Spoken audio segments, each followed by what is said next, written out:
the studio that produced Star Trek, Desilu. This is episode 8.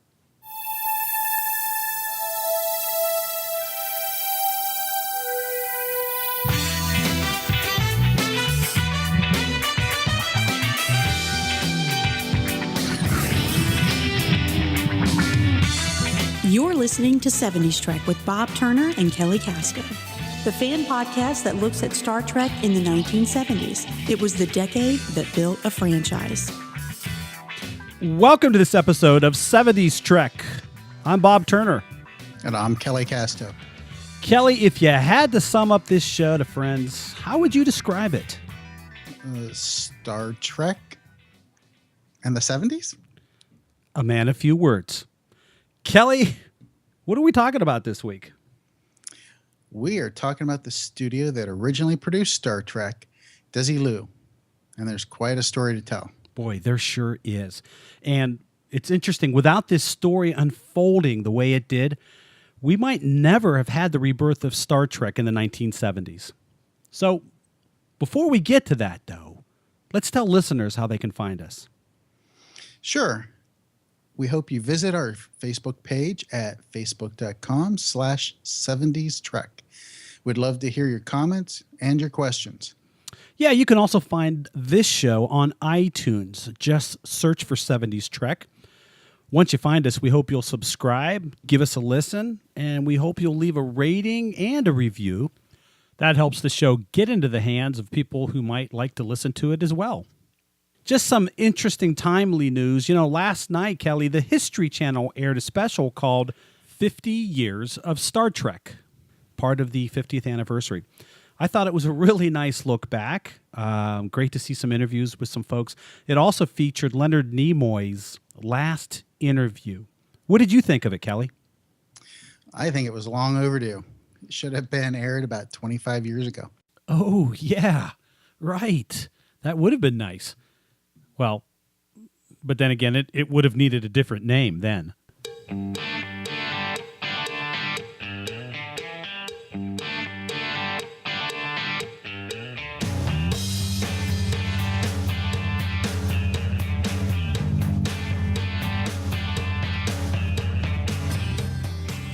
In an earlier show, we talked about how Star Trek has these little unique stories that just surround it and its production. Little things that happen that didn't happen to other shows. And this week, we've got another one of those stories. And it involves one of Hollywood's first power couples, Desi Arnaz and Lucille Ball. Kelly, you've got some interesting stuff on this story.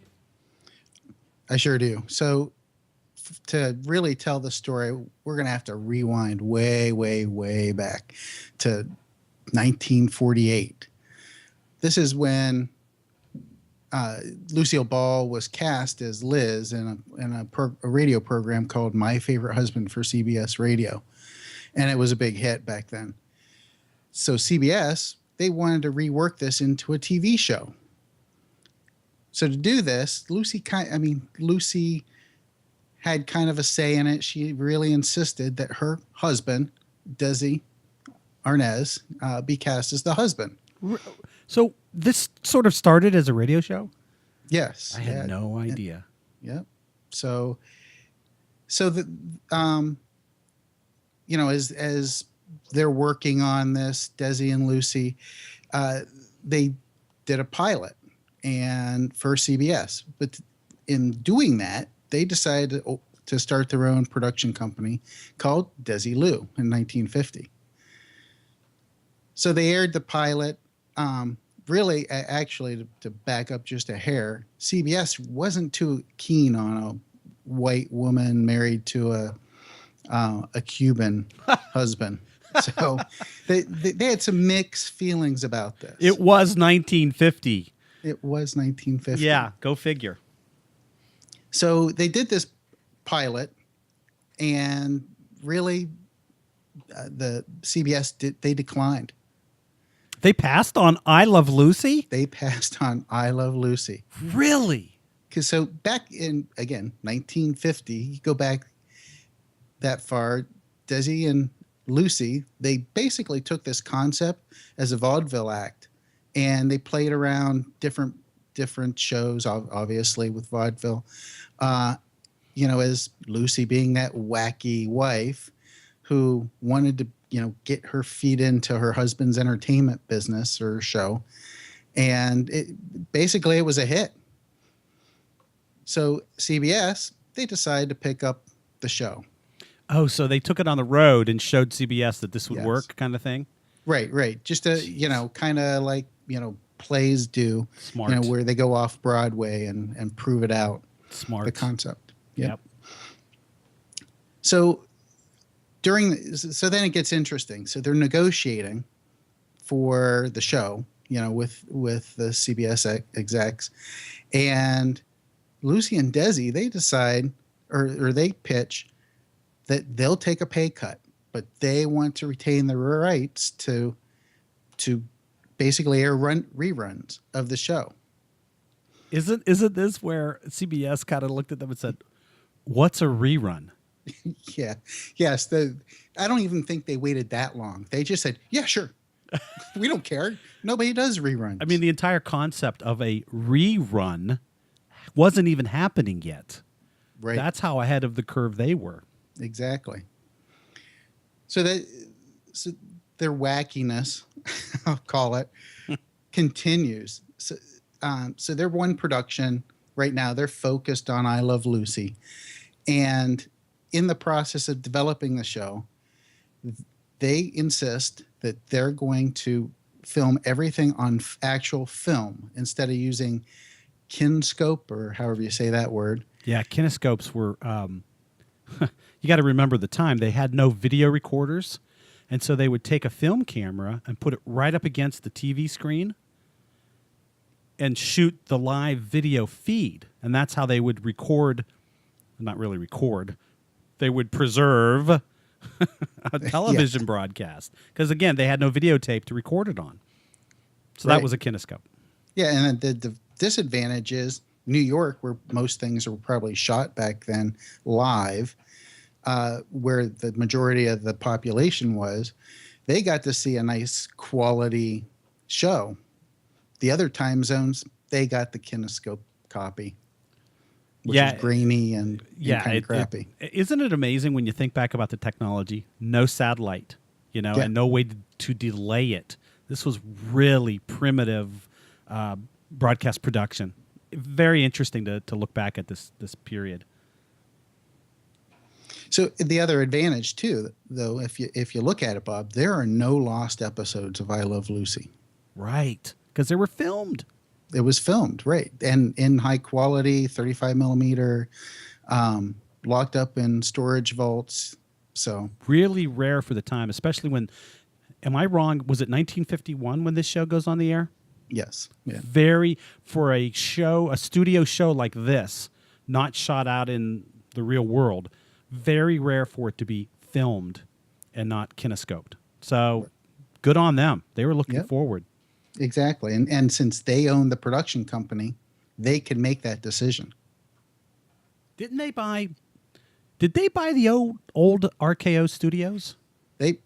So once they got rolling and had some cash, they bought the RKO studios. Okay. Doesn't sound right when you say it. I think that was back in about 1957. That's when RKO went bankrupt. Okay. Now, just a kind of a side note there, it's right next to Paramount Pictures. I wonder wonder what that will mean for later on. I don't. Yes. Anyway, go ahead. Maybe. Yeah. So some more technology. So Desi, he was kind of I'll call him a pseudo businessman, but the more hands-on technical, got into the meat of the production company. He worked with Carl Frond. I think that's how you say his name. He's a cameraman on I Love Lucy.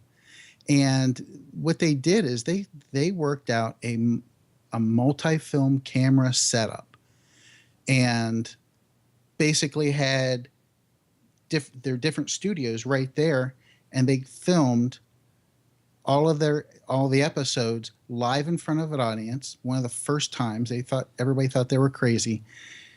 and they did it with multiple camera shots or angles, and they could go from scene to scene without any major hassle. And I think, weren't they the first production company to do it like this? Yes, they're credited, Carl and Desi, as being the ones who really set the framework for the modern what's The comedies. the sitcom production. Yeah, Yeah, exactly. Yeah, I mean, Desi really was a pretty smart guy, not just the band leader from Havana. Right, he was.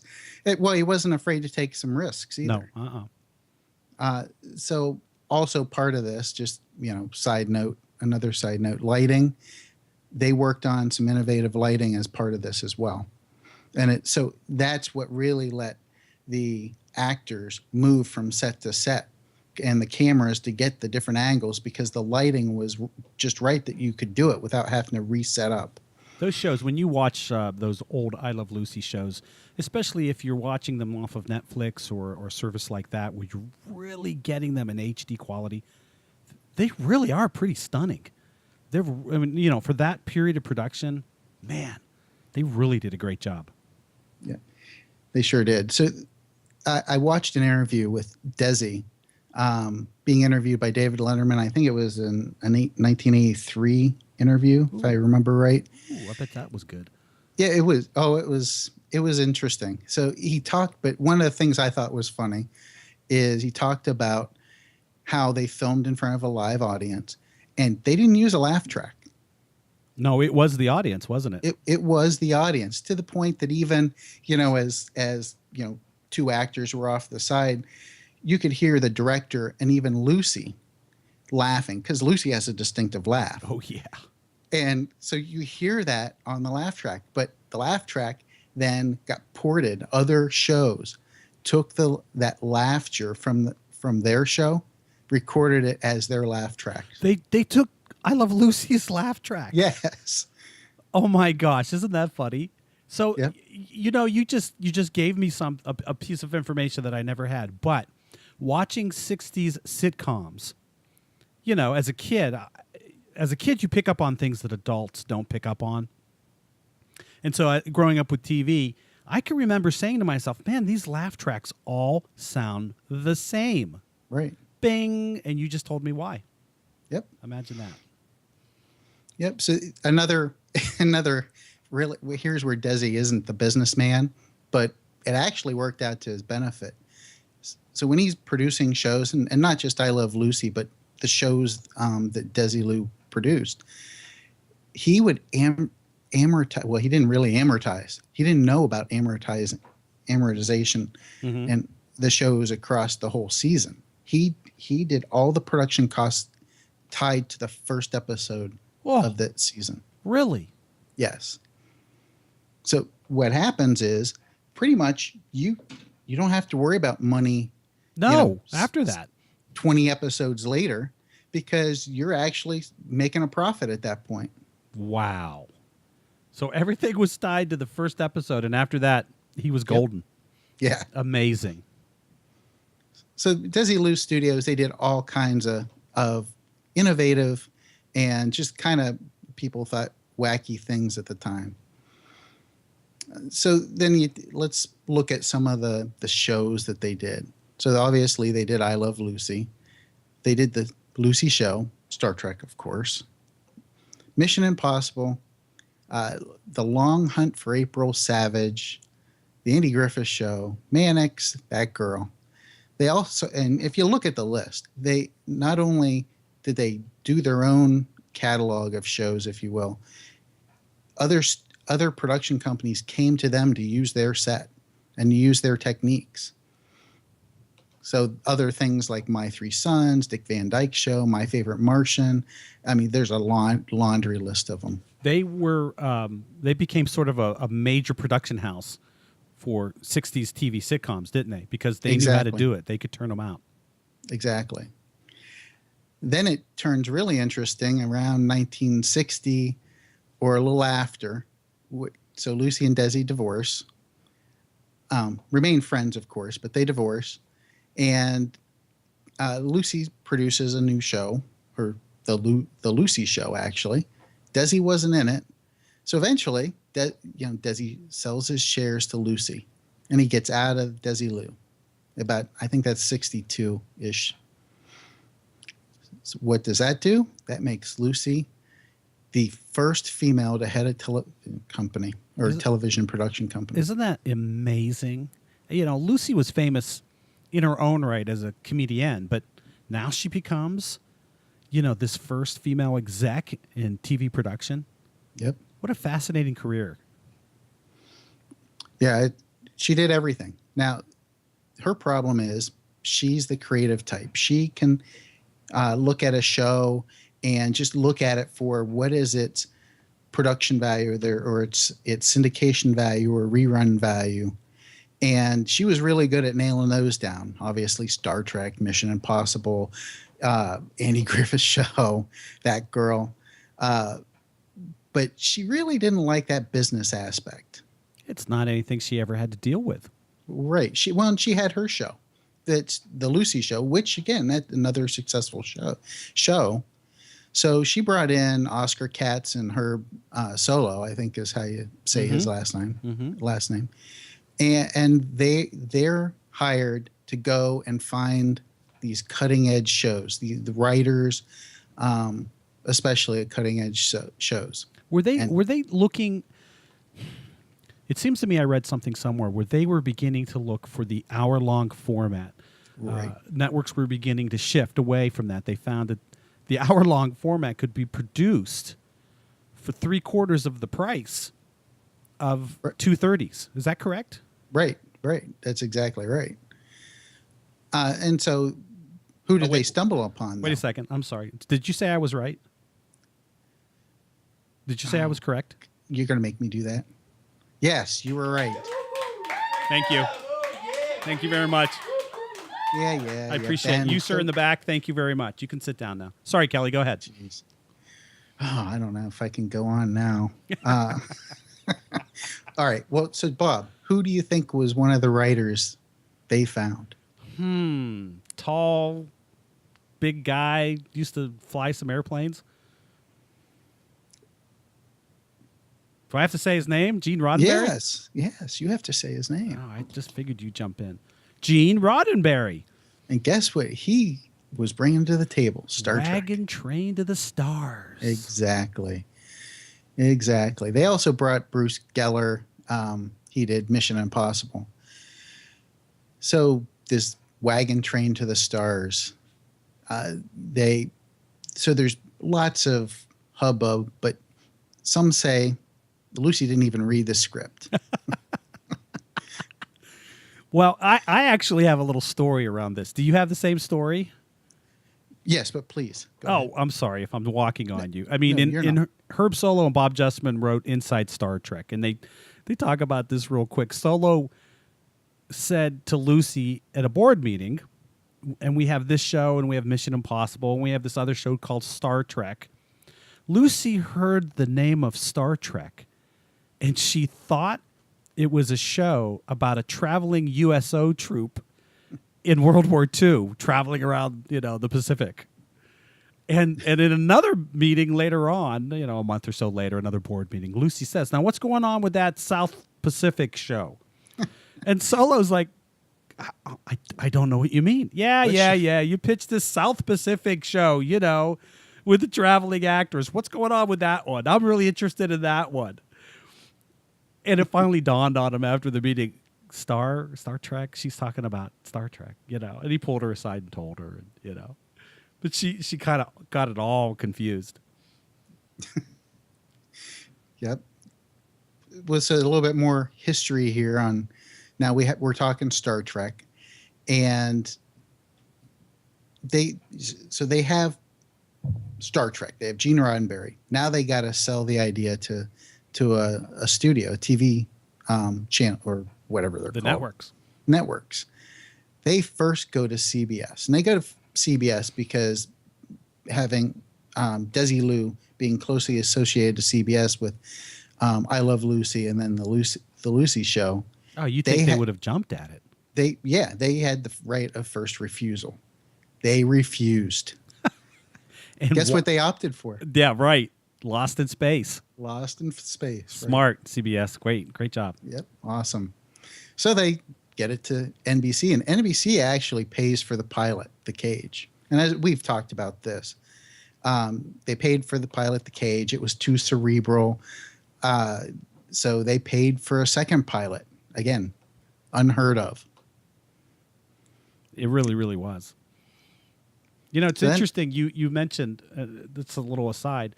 It occurs to me, CBS passed on The Cage, and yet today CBS Video owns all of Star Trek TV. Right. Isn't that interesting? Because of the Viacom, breakup and all of that. But, you pass CBS, and guess what? You've got it back. Yep. So NBC airs Star Trek. Again, we've talked about this. It was in their fall lineup in 1966. Now, they aired it at a very interesting time. It was a time where a lot of reruns were happening. So it did really well right out of the gate because of this. Was it at 7:30? What's that? Was it a 7:30 time slot? Yeah. So which is I really think it was odd today to think of that. But they did do that at that time. Right. But not long after this, though, maybe it's not even after this. This is kind of before. So they're looking at Star Trek. They're looking at Mission Impossible. And Desilu, the board members at Desilu, are looking at the bottom line. Hey, this is really expensive. And that there's also another show, The Long Hunt of April Savage. They're looking at all three. Like, this is too expensive. We got to do something. Little known fact, this is the first time Lucy saves Star Trek. So they're talking, everybody pretty much agrees on the board, including her new husband, Gary Morton, her brother, Fred, Katz, who was on the board, I believe. Oscar Katz, I think he was CEO, and he was also on the board. Right. He wasn't at the meeting. And they pretty much vote to cancel Star Trek, to close it down. Is this while it was in its first season? Yeah. So the studio was about to abort it. Yep. Wow. Already on the air, too. Right. So as chairman, they look at Lucy, and the myth, the legend is that she basically just shakes her head and said, no, she says, you're not going to do it. I like that. And her daughter says, Lucy said verbatim, I like these shows. And it wasn't just Star Trek. It was also Mission Impossible and The Long Hunt for April Savage. Isn't that amazing? So she overruled the board.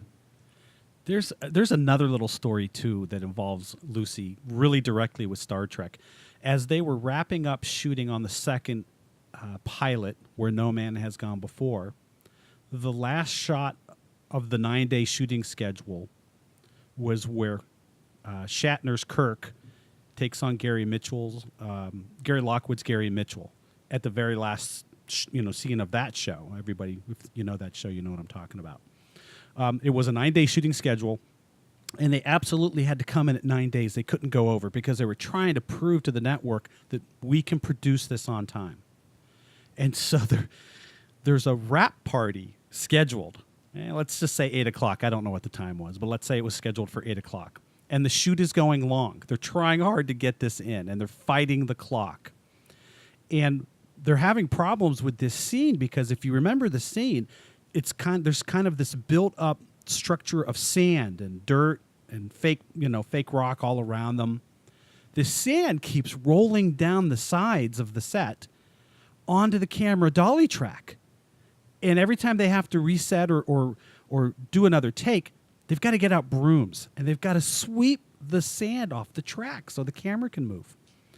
So at one point, Bob Justman and Herb Solo grab brooms, and they start sweeping too because they know it's getting late, and they know, we got to get this in today.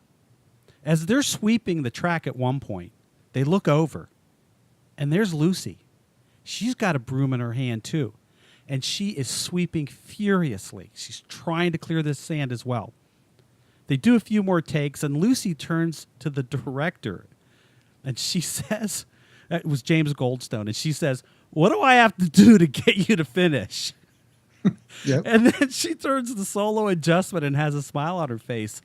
And she says, "What I won't do to get the rap party started." Right. I love that story. That is just the best.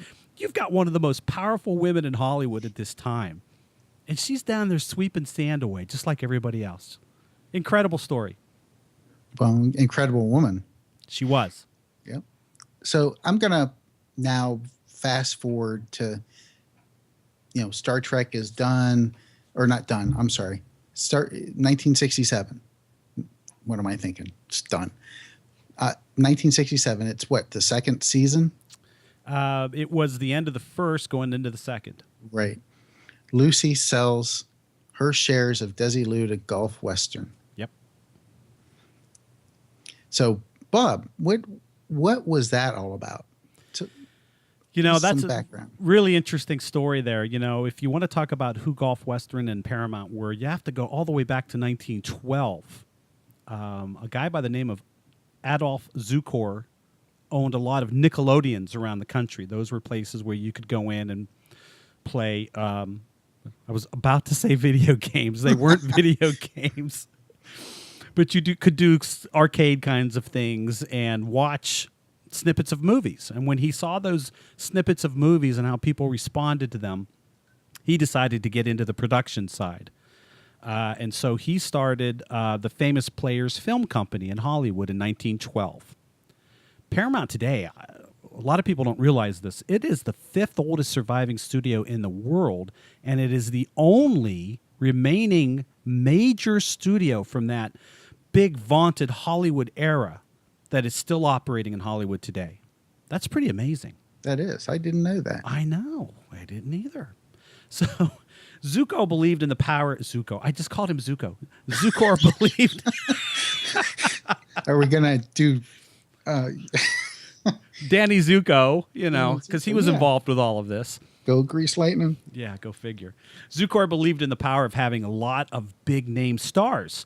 So in the 1920s, he had people like Mary Pickford, Douglas Fairbanks, Gloria Swanson, Rudolph Valentino, Clara Bow. In the 1930s, Marlena Dietrich, Mae West, W.C. Fields, Jeanette MacDonald.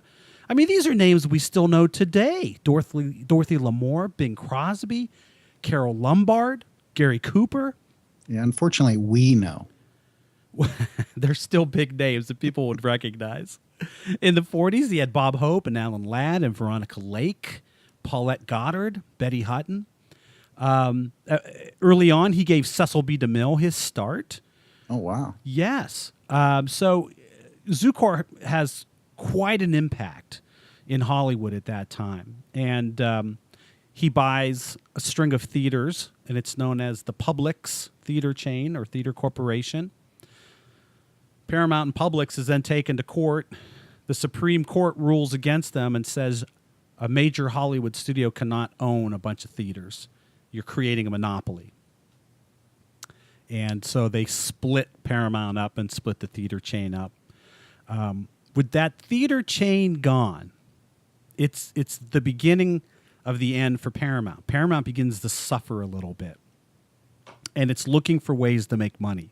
And it hears about this possibly new technology in 1939 called TV. And so they get involved with experimental TV stations. In fact, they have one in L.A. and in Chicago. The one in L.A. is still around today. We know it as KTLA. Oh. Paramount at this time buys into Dumont Labs. They are makers of TV sets. And Dumont also had started their own network called the Dumont Television Network, and Paramount bought into them. This is really early on. And this, I couldn't believe this either. Paramount launched Paramount Television Network in 1948. Wow. Yes. So Now, do you know if they were the first, or I don't know if I don't know if they were the first, because I think CBS started experimenting with TV as well very early on. But certainly, we know the story that in the 70s Paramount wanted to get into a TV network, and again in the 90s they did finally get into a TV network. I just thought it was interesting that here they are in the 40s looking at TV as this brand new technology going, we should get into this. So they purchased Dumont. They had 2 stations on their own. With Dumont's, they have 5 stations. They want to expand, and the FCC says no. No company will own more than 5 stations. That's crazy. Yeah. So they've lost their theaters, and they've now been limited by the FCC as far as TV. They were going to invest heavily into TV. So once this happens, once they can't expand into TV, Paramount's looking around saying, how do we do this? Because their studios are beginning to age. The studio system that had been there in the 20s and 30s and 40s is changing. And a lot of the big names by the mid-50s are gone. They continued to limp on into the early 60s and mid-60s. Zukor is still there as president emeritus. Yes. This man was born in 1873. The active president was a guy by the name of Barney Balaban. He was born in 1888. So you've got this very old generation in the middle of the 1960s, and they don't understand why the movies they're producing aren't working. They just couldn't keep up with the times. They didn't have that vision. So in 1966, Gulf and Western comes around, and Paramount decides, yes, we're going to sell out to them. So who was Gulf and Western? They were run by a guy by the name of Charles Bluhdorn, and he was just an entrepreneur. He started off with a small company, I want to say it was a small automotive company, and grew it into this large, diversified group that did auto parts, aluminum. There was a forge. They had a Puerto Rican sugar company. They were into investments, Consolidated Cigars, Stax Records. They owned Sega. They owned Simon & Schuster.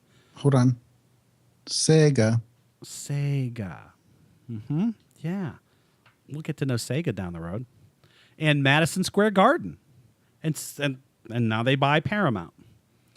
Within 8 years of Paramount being bought, they release hits like Rosemary's Baby, The Odd Couple, Love Story, Chinatown, 3 Days of the Condor, and this one that changes cinema history, The Godfather. Pretty impressive turnaround after they're bought. They get the injection of capital they need. They get the young talent coming to work at Paramount, and they turn things around. So a year after Paramount is bought, they look around and they approach Desilu, and they ask Lucy, "Hey, you want to sell?" And Lucy sells for $17 million. And there was a fence. You mentioned earlier that Paramount and Desilu bordered each other, and there was a fence between the two properties. Right. All they had to do was take the fence down. And that's what they did. With that purchase, Paramount now had a TV production division, which is what they wanted. Now they've got shows like Star Trek and Mission and Mannix and That Girl. And they have a foot in the door at the networks as well.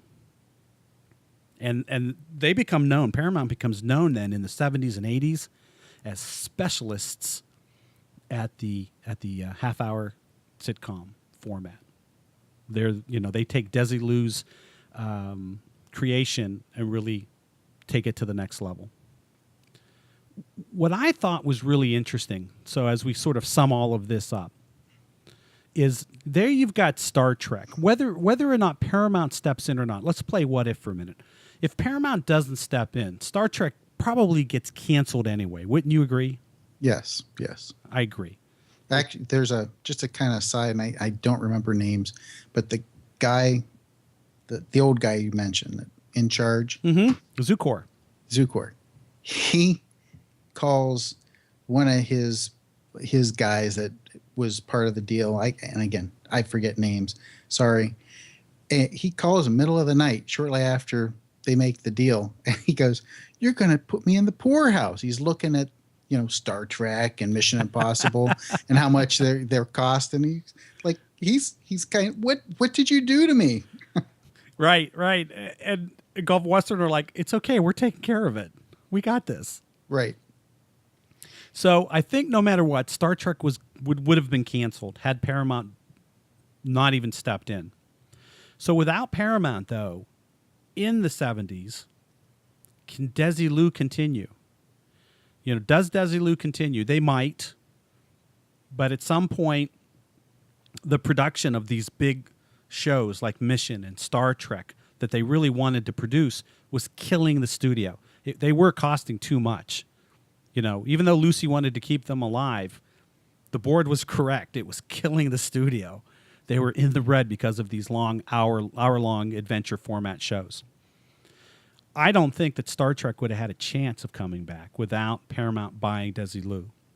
Right, I don't either. Because Desilu, number one, they didn't have the resources to turn around and look at this failed show and say, let's give it another chance. Star Trek needed the capital, it needed the vision, and it needed the ability of a large conglomerate to gamble on a project like bringing Star Trek back to life was. And only Paramount could do it, I think. We talk about Star Trek and little stories all the time. Who would have thought Lucille Ball and Star Trek have a tie? Not me. Oh my God. There you go. Like I said in the beginning, Kelly is a man of few words. Next week is the story that we've been working towards since episode 1, Star Trek in syndication. See you then.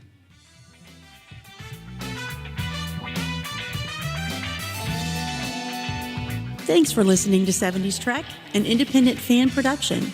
Join us next week as we explore more about the production, the actors, the producers, and the influencers of Star Trek in the lost decade of the 1970s on 70s Trek.